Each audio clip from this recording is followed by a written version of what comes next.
A portion of this video is brought to you by Sheath Underwear. For more information about Sheath, visit the link in the description below or wait till the end of this video to hear more about them from me. Charlie Kirk did not deserve to be assassinated, but I'm overwhelmed seeing the flags of the United States of America at half-staff calling this nation to honor and venerate a man who was an unapologetic racist. Alfred Street Baptist Church is a church in Alexandria, Virginia, just across the river here in Washington, D.C., from where I live in Washington, D.C. And I want to play a couple of clips for you from the 8 a.m. service yesterday, where Pastor Howard-John Wesley gave a powerful sermon. And he didn't talk about what actually political violence is, but he's adjacent to it. He's close to it. In fact, let me say this before I get to these clips. Brittany Page just wrote a Substack on what political violence means in the wake of the political violence against Charlie Kirk. But it's not the only kind of political violence. We need to keep our eye on the ball about what kind of policies we can bring to bear to end political violence in this country. And you might not think of political violence in the way that it's framed, but violence is violence.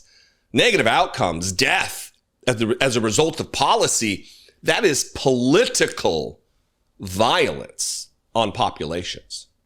But I'll put a link below. I would highly encourage you to just at least subscribe to her Substack and check it out. But let's talk about Howard-John Wesley, the pastor from the Alfred Street Baptist Church. I'm going to play these clips in reverse because I watched a lot larger segment of his sermon than what was just the viral moment talking about directly Charlie Kirk. And there's another element of this that I want to talk about that kind of aligns with what Brittany wrote. But let me say this. One, it's very refreshing. It's a relief to be able to talk about a pastor and not break out the bat phone to Jesus as though I'm talking about one of these false prophets of God that claim they speak to the Almighty, to you as a conduit from the creator of the universe, the creator of everything seen and unseen. It's nice. It's refreshing, right?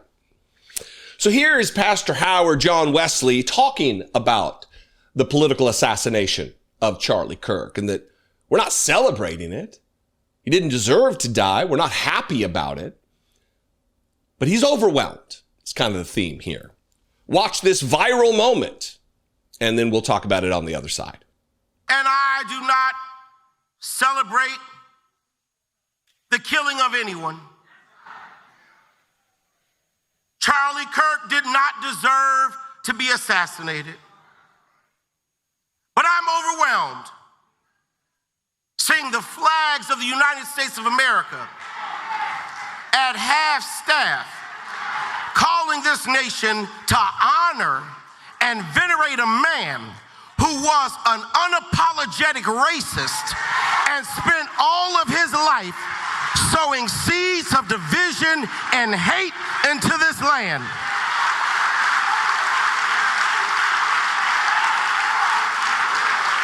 And hearing people with selective rage who were mad about Charlie Kirk but didn't give a damn about Melissa Hortman and her husband when they were shot down in their home tell me I ought to have compassion for the death of a man who had no respect for my own life. I am sorry, but there's nowhere in Bible where we are taught to honor evil. And how you die does not redeem how you lived. You do not become a hero in your death when you are a weapon of the enemy in your life.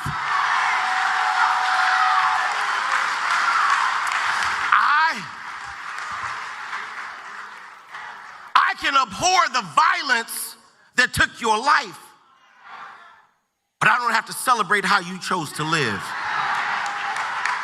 I am overwhelmed.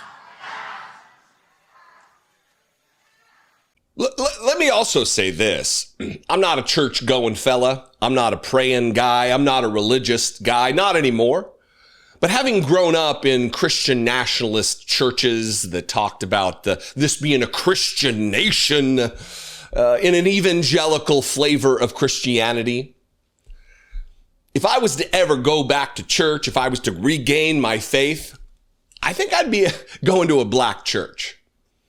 And not for the emotionality of it, even though that does appeal to me, and not because of the good music, and that definitely appeals to me. I still listen to gospel music. Odd, right? It's for the liberation theology. It's for the equality message. It's for the things that I try to live my life based on.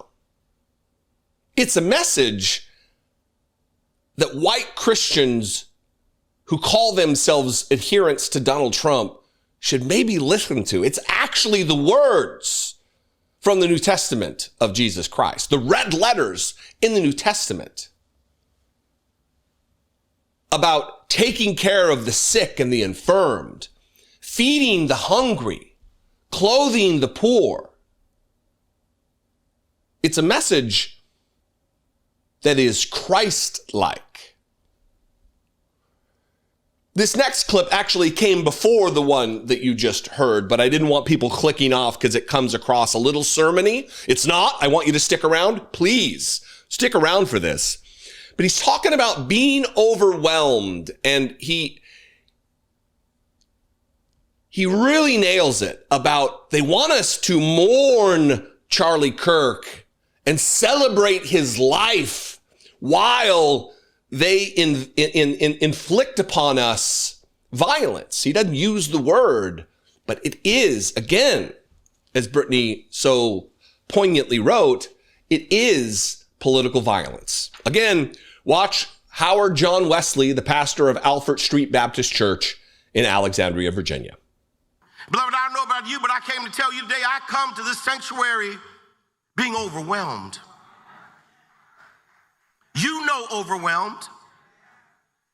I'm overwhelmed daily, finding the historical lies of the narrative of white supremacy and the nation that caters to white guilt and forces me to prove the equality of my blackness every day.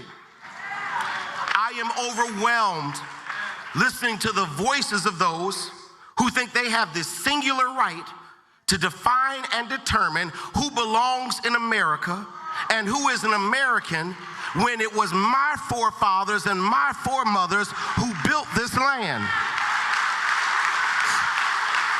I am overwhelmed with gun violence and mass shootings and threats against historically black colleges and universities that ain't had nothing to do with anything that went down this past week.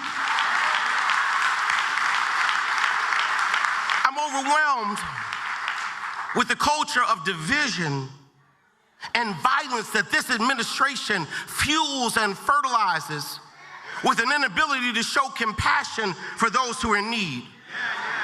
I'm overwhelmed to find out that $75 billion is being directed to the policing and the detention of undocumented individuals while Medicaid and Medicare and Social Security and food assistance and 300,000 black women have lost their jobs under this administration. I'm overwhelmed. I'm overwhelmed with ICE raids and Klan rallies and threats against the Smithsonian and corporations backing off of DEI and executive orders and Supreme Court rulings. I'm overwhelmed by folk who call themselves Christian simply because they invoke the name Jesus and quote scripture from the Old Testament, but never love like Jesus, never try to live like Jesus, never apply the Sermon on the Mount, bear no fruit of the Spirit. I am overwhelmed.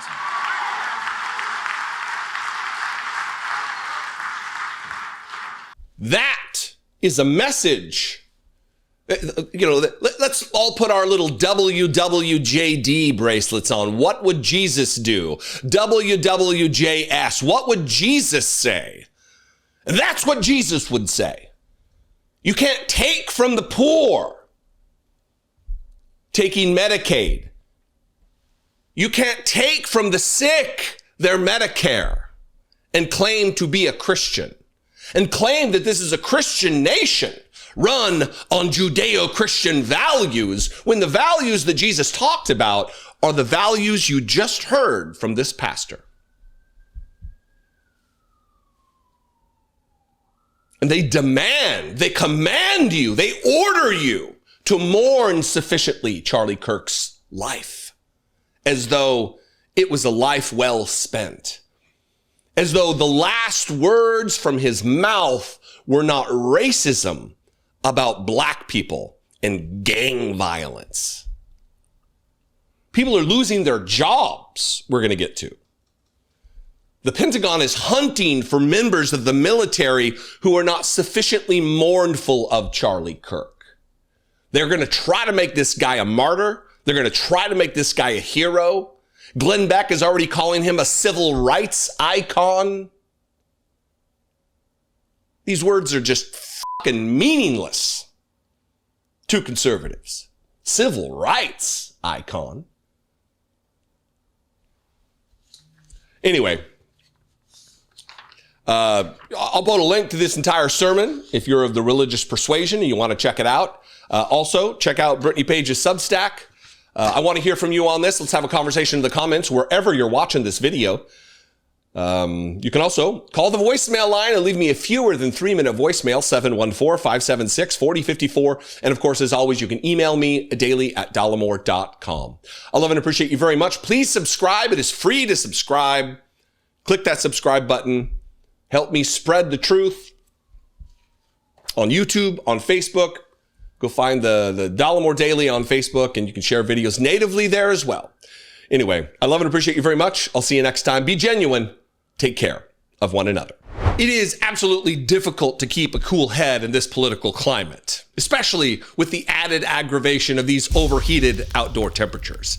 How can you be expected to conduct any clear-headed discourse with your drawers in a sweaty soup? My go-to for keeping things cool, Sheath underwear. I'm wearing a pair right now, and let me tell you, it's like nighttime in the desert down there, all day long. Head to Sheath.com and use promo code Dollemore to score 20% off and upgrade yourself to the most comfortable underwear that you'll ever wear. How do they differ from your average boxers? Well, let me tell you. Invented by a U.S. Army veteran while serving a tour in Iraq, Sheath's boxer fabric is designed with a moisture-wicking technology. Their underwear features a unique dual pouch system that keeps all your man parts comfortably separated instead of sticking together. We all know the feeling of the old eggs getting stuck to the pan, if you know what I mean. My favorites are the airflow meshes, which seem especially equipped to handle my thighs, bigger thighs. But Sheath has also tons of other fabric options and designs that you can get into. And I'm clearly not the only one singing the praises out there. Sheath are recommended by multiple doctors and urologists and have over 20,000 5-star reviews. Also, Sheath supports multiple charities like Socks for Soldiers and Doctors Without Borders. So while you're upgrading your undies, you can be making the world a more upstanding place too. It's tough to focus on draining the swamp when you are swampy mess yourself. Sheath's boxers will help you keep the temperature down by bringing up the level of comfortability. Score 20% off right now at Sheath.com and use promo code Dollemore.